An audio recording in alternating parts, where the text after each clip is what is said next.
Hi guys, and welcome back to my channel. My name is Kathleen and today's video is going to be a book tag, and today's book tag is the New York Times by the book tag. This book tag was created by Marie Berg, and I'll leave her original video down below in the description box if you guys would like to check it out. I was not tagged by anyone to do this tag, but I recently came across this book tag again. It was really popular a few months ago, and I really enjoyed the question, so I wanted to go ahead and do it. So let's go ahead and get started.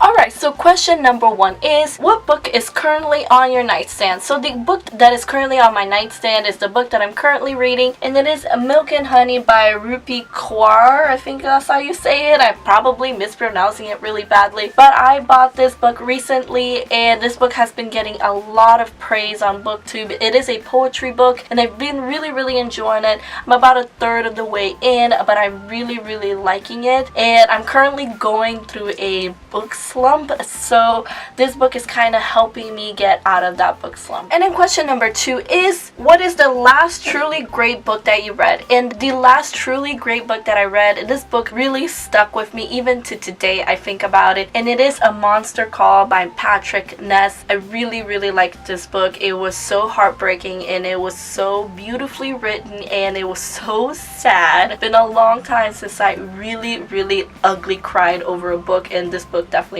made me ugly cry.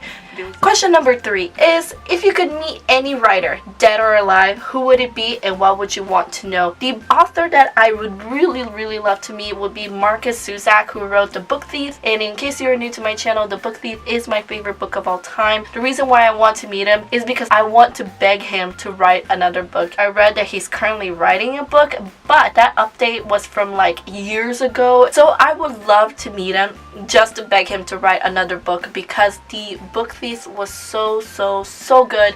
Question number 4, what books might we be surprised to find on your shelves? I'm not sure. I don't think you'll be really surprised by any of my books. I'm pretty much an open book. If I don't like a particular book, I don't keep it for very long, so there are no books on my shelves that you would be surprised to find on my shelves, so don't really have an answer for this question, sorry. Alright, and then question number 5 is, how do you organize your personal library? I actually have no rhyme or reason to how I organize my bookshelves. I mean, some bookshelves only have like dystopians, other bookshelves have only fantasy, but I don't really have like one set of the way I organize my bookshelves. I am actually currently in the middle of filming my bookshelf tour, so I know a lot of you guys have been asking me to upload a bookshelf tour, and it is coming. I'm not sure if it's going to be at the end of this month, but it's definitely going to be by the beginning of March. The reason why I haven't yet is because I have a lot more books and I have space now, so all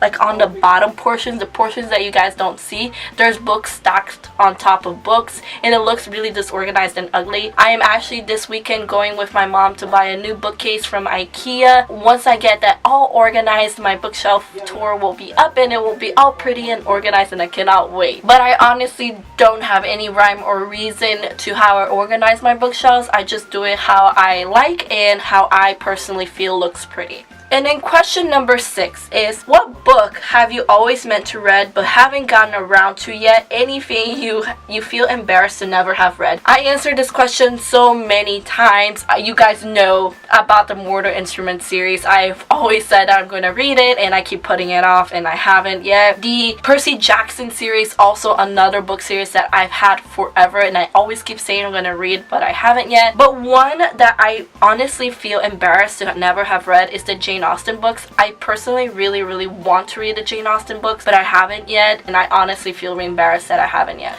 Alright, and then question number 7 is, disappointing, overrated, just not good. What book did you feel you were supposed to like but didn't? Do you remember the last book you put down without finishing? The last question, I actually don't remember the last time I DNF'd a book. Even though I may hate a book, I tend to try to finish it, but it's been so long since I at last DNF'd a book. But the first part of this question, a book that you feel you were supposed to like but didn't, and that is definitely Queen of Shadows by Sarah J. Maas. A lot of people had a lot of problems with this book like I did, but a lot more people really loved this book, loved everything about it. And I think I gave this book a 2 stars on Goodreads out of 5. I just had a lot of problems with this book. A lot of the characters just felt really off. This is definitely a book that I felt like I was supposed to like because so many people did, but I definitely did not. I had a... Alright, and then question number 8 is, what kind of stories are you drawn to? Any that you stay clear of? Books that I stay clear of tend to be erotica. I don't mind when there's like sexy times on books. I just don't like when a book is based on that and there's a lot of it. So I try to stay away from the erotic romance type of novels. Books that I'm drawn to, I really love dystopians. You guys know that. I love the corrupt society. I think it's so fun. Like, no matter how many times it's been written, I just enjoy those kinds of stories. I also really love fantasy. People with different magical abilities is just so fun. So those are the types of stories I'm drawn to. Question number 9. If you could require the president to read one book, what would it be? The book that I would choose would probably be my go-to book for everybody, and that would be The Book Thief. The Book Thief is such a beautiful work of literature, in my opinion. It's so beautiful. So I would definitely recommend that book to the president, but then again, I would recommend it to everyone. It is. And then number 10. What do you plan to read next? So my next book that I'm planning on reading after I finish Milk and Honey is going to be Caraval by Stephanie Garber. The reason why I'm choosing this book is because this is actually the Biblio Squad's book pick of the month for the month of February, and our live show is next Saturday, so it's coming up really fast. And because I'm in the middle of a book slump, like so bad, guys, I've only read one other book this month. It's pretty bad. Alright, I'm gonna try to give myself a lot of time to read, so I'm going to go ahead and pick up Caraval next month. Anyway, guys, those are all of the questions for the New York Times by the book tag. I love the questions. I thought they were so much fun. And so, of course, I would also like to tag a couple of people. So I would like to go ahead and tag Sushi Dragon Master. I would also like to go ahead and tag Chloe from the Brunette Bibliophile. I will also like to tag Jules from Jewel Reads. And also, if you would like to go ahead and do this tag, and if you haven't, go ahead and do it and leave me a comment down below letting me know that you did it, because I will really love to watch your videos and see what your answers were for the questions. Anyway, guys, thank you so much for watching. I really hope you enjoyed this video. Please give it a like if you did, and subscribe to my channel if you're not already. All of my social medias are linked down below, including Twitter, Instagram, and Goodreads if you'd like to follow me. I hope to see you guys on my next video. Have a good day, guys, and keep reading. Bye!